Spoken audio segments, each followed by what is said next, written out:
Good morning and welcome to the Core Connection. I'm Mira Rubin here with you on Enlightened World Network. And today's topic is opposition. So it'll be interesting to talk about opposing points of view and how we negotiate and navigate territory where we're in the face of disagreement. But before we get started with that, let's just take a few minutes to settle in and get present. And let's take a deep breath in through your nose. Hold it and imagine clear, crisp, clean oxygen just coursing into your lungs and into your bloodstream and nourishing all your cells and your organs. And as you exhale, exhale any tension, any stress in your shoulders, your back, your neck, your hips and legs and ankles and arms. And now let's take another deep breath in through your nose. And this time, imagine sparkling white light just nourishing every molecule in your body, enlivening and invigorating and revitalizing all of your being and connecting outside beyond your body into this amazing universe that we exist in. And exhale any tension and just bring yourself present, relax. And now let's just gently, softly press our palms together and softly rub your fingers against your palms. Feel the tingling in your fingers and feel the tingling in your palms and how delicious that is. And just bring yourselves present right here, right now. So, this morning we're talking about opposition because right now there's a lot going on with political conventions and ramping up for the election and all kinds of crazy ads on all different forms of media that are really looking to create separation and I think um, foment anger and really fundamentally separation more than anything else. I just want to say that I am on Zoom this morning and on Restream, and I'm thinking that I probably am going to see your comments. So if somebody could put in a comment so that I can confirm that, that would be awesome, awesome, awesome. So, anyway, let's talk about opposition. The whole notion of opposition is opposing, right? Conflict is really the underlying uh, expectation and messaging for that word opposition. The opposition party or what hello Natalie, thank you, thank you, thank you for your comment. I know that now I can actually talk to you. That's wonderful. Hi Melody, good morning, thanks so much for being here. And we're talking about opposition, and actually really what we're talking about is how to build bridges and how to create a greater sense of connection in the face of things that we oppose and in the face of opposition to things that we want to accomplish or ideas that we have, even in the face of relationships with people that we care deeply about, where we oppose one another and we take this oppositional stance and the place of conflict. So what I'm looking at is how to find a place of deeper connection when we find that we're at odds with other people and ideas, and uh, how can we interact with conflict and difference in a way that is going to bring us closer ultimately. Now, I think, hi, Dido. Yay. Thank you. I'm so glad you're here. And we're talking about opposition today, and things are working with Zoom and with restream, so all is good in the world again. Anyway, talking about opposition, I this quote, which I'm going to brutalize, is attributed, I think, to Einstein, but essentially it is, you can't solve a problem from the level in which it emerged. And I think that the key for us in the face of conflict, if we're looking to resolve rather than perpetuate the conflict, is to rise to a level, a higher level, where there is communion, where there is connection. And what I find is, for instance, I had an encounter with my brother that was really uncomfortable, and what I realized out of that encounter was that his intention was really for my welfare, and my intention is really for his welfare. And so it gave, recognizing that, like rising above the level of, well, you know, he acted this way, I acted that way, whatever the dynamic was, that to rise to the next place of what our mutual intentions were, uh, enabled the ability to reconnect and communicate through our disagreement. So I'm wondering if you guys, as you're looking at places of conflict in your life, if there's a place where there's a conflict that you're experiencing, where you might be able to raise to the next level, and what would that look like? So I have another friend. Dido says, I found this. Einstein said, we can't solve problems by using the same kind of thinking we used when we created them. Thank you, Dido. I have heard so many variations on that theme, but that's really the basic idea. And I think that this is the key to any kind of conflict resolution, is to rise to a level of higher value and higher values. So you and I may have different opinions about, who knows, you know, let's say we have different opinions about politics. Well, how can we, instead of making an enemy of one another or an oppositional force of one another, how can you and I rise to a place where we can maybe even have a conversation and expand our views, and at least expand our respect and compassion for one another, rather than dismissing one another as stupid or wrong or bad or whatever. Uh, so how can we create these bridges of communication? Well, with politics, the likelihood is that we really, if we rise high enough in looking at the values that drive our opinions, there is probably a common interest in in safety, in uh, our being able to care well for our families. There's got to be places that we can find commonality. And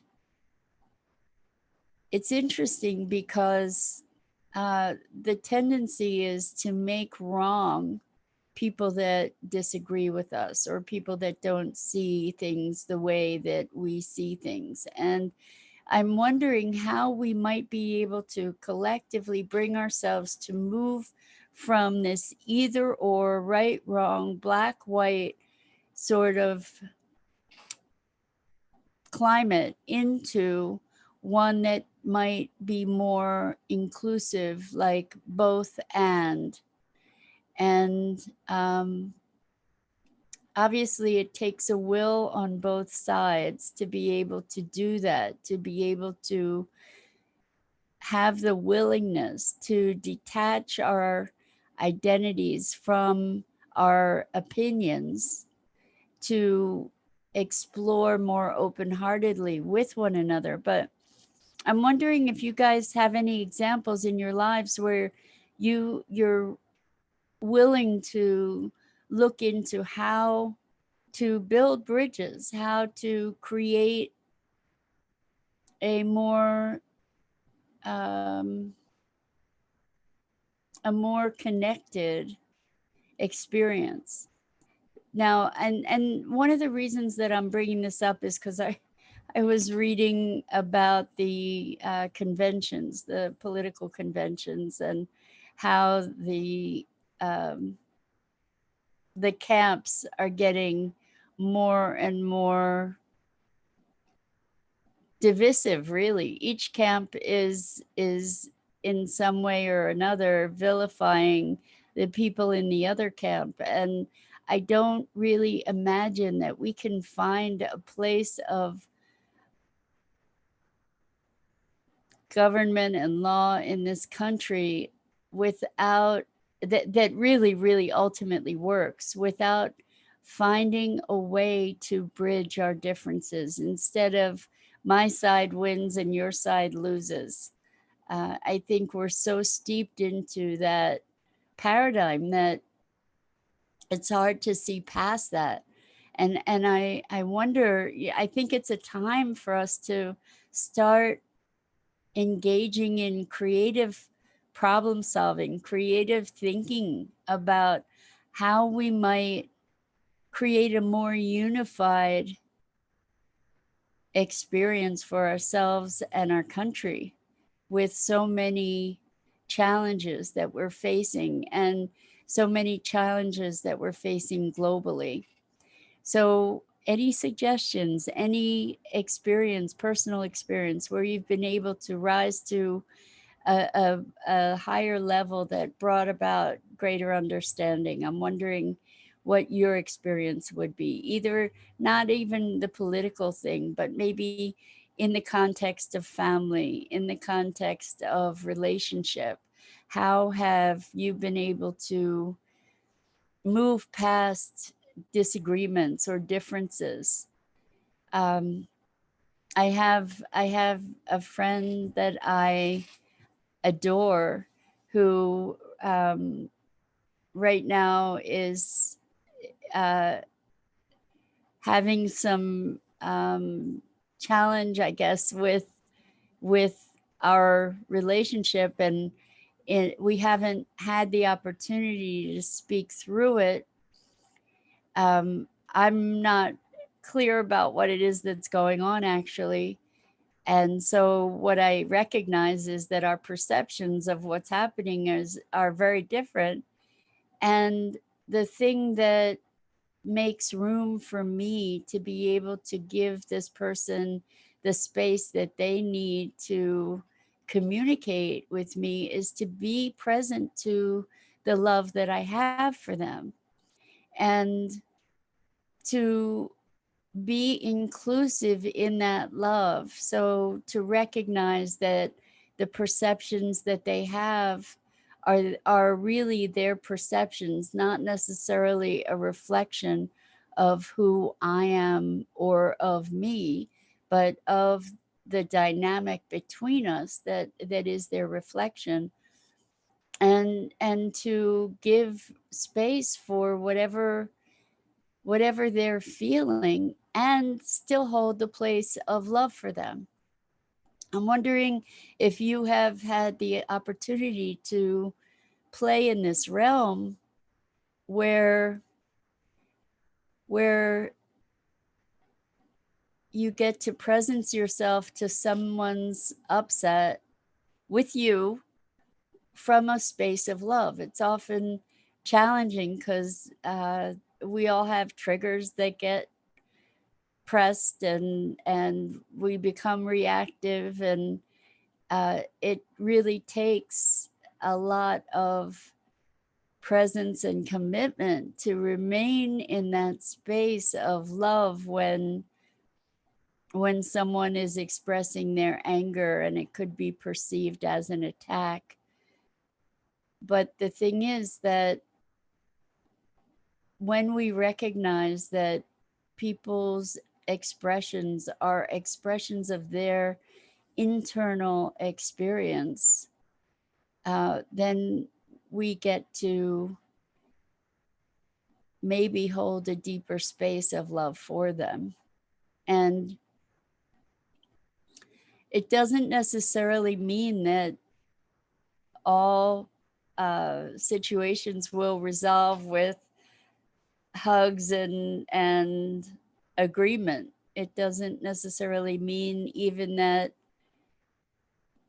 communications will continue, but to hold the space of love, that the space of love is the space of miracles, really, where things can resolve and transform in very unanticipated, unexpected ways. What I'm remembering right now is a situation with my dad. I think I've spoken with this before. We had horrible fight. He's passed several years ago, but his birthday just passed also. So I've been talking about him and thinking about him even more than usual lately. So we had this awful fight, and I think we ended up hanging up on each other. This was years ago. And both of us can tend to be pretty stubborn people. And certainly at that time, that was really the case. And I really didn't know how to imagine that we would find reconciliation. And at the time, I did Ho'oponopono, sort of. Actually, I didn't actually do that. That practice, which I have spoken about before. I'll tell you about that in a minute. What I did was I imagined this big golden ball of love and light, just this huge, full, brilliant, glittering, glistening ball of light. And I imagined it just bursting above his head and filling him with my love, letting my love rain down on him. And, actually, now that I remember it, I might have done Ho'oponopono to it. I think that that's the case. In any case, uh, not a half hour after I did this, the phone rang and it was my dad. And all he said was, I love, love, love you. And it was it was truly a miracle because both of us were able to get off of our pedestals of right and wrong and indignation, and just to reconnect with the love that we had for one another. And let me just tell you again about Ho'oponopono. It is a beautiful, beautiful practice. It's Hawaiian tradition. There's a wonderful story about this guy who was the warden, I believe, maybe for a mental institution for criminally insane people. And he never, this could be urban legend, but it's a beautiful story. He never saw a patient. He would sit with each of their records and he would meditate and do this Ho'oponopono practice. And the story goes that eventually everyone that was in the institution was healed and free. So the way that Ho'oponopono goes is, I'm sorry. Please forgive me. I love you. Thank you. And so, in saying I'm sorry, it's taking responsibility for creating the circumstance as we are creators of our universe, taking responsibility for creating the circumstance that is being addressed in the meditation. Please forgive me. Please forgive me for my part in creating this circumstance. I love you, presencing ourselves to the love that we are, and really feeling that love. And thank you, ending with gratitude. And the key to Ho'oponopono, and it is powerful, powerful uh, magic, in my opinion, is really presencing yourself to the experience of each of those elements. I'm sorry, like really truly taking ownership and responsibility for your part in the matter. Please forgive me, really humbly asking for forgiveness. And um, I love you, presencing yourself to love in a very deep way. And then thank you, gratitude. And it's just such a powerful, powerful incantation, invocation, really, really powerful magic. So, all of this is to get us back to a place of creating bridges. And I'm wondering, before we wrap up, if you have any stories about where you've created a bridge, where you've created through love or ho'oponopono or some other kind of practice, where you have been able to create reconciliation or understanding or a new level of connection through your directed intention to move toward oneness and away from the perpetual paradigm of separation that really pervades our culture and our media and so much of our world. So the topic was opposition. And the thing that we get to see is that so many times when we get into an argument or we start looking at certain issues or uh, experiences in the world, that the more right we become, the more opposition we're creating, the more resistance we're creating. Opposition is resistance. And I'm not saying that all things are okay in the world. And actually, on some level, they are.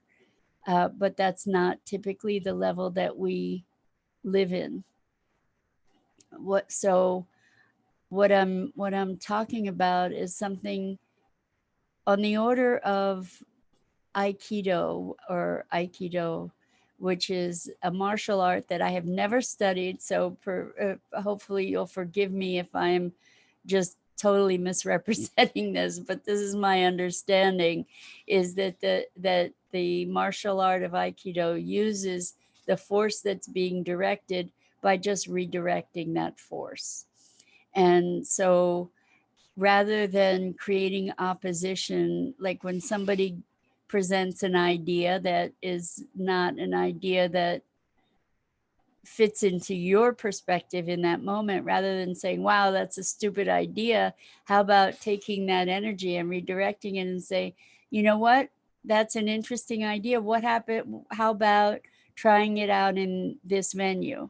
Or how might you be able to integrate that into what we're currently looking at? Or, so it's taking that energy and redirecting it rather than opposing it.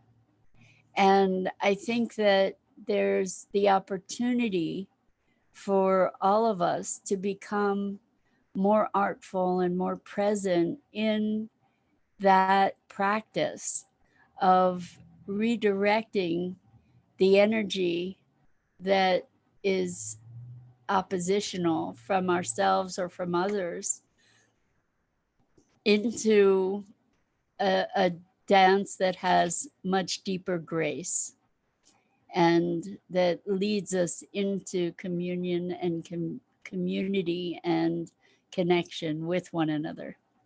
So that's it for this morning. I invite you to dance uh, rather than oppose and see how that works. Maybe you can discover some new opportunities today that you might not otherwise have entertained. And with that, I'm Mira Rubin. This is the Core Connection. And we broadcast weekdays, every weekday morning at 9 a.m. Eastern Time on the Facebook page for Enlightened World Network. And it's my pleasure and privilege to be here with you. I so appreciate you joining me for these conversations. And I have lots and lots of love and appreciation for you, and an invitation to go and uh, engage in more of the programming from Enlightened World Network. It's a magnificent community of heart centered, spiritually oriented folks. So, with that, I hope you'll be here to join me tomorrow. Lots and lots of love, and we'll see you again soon.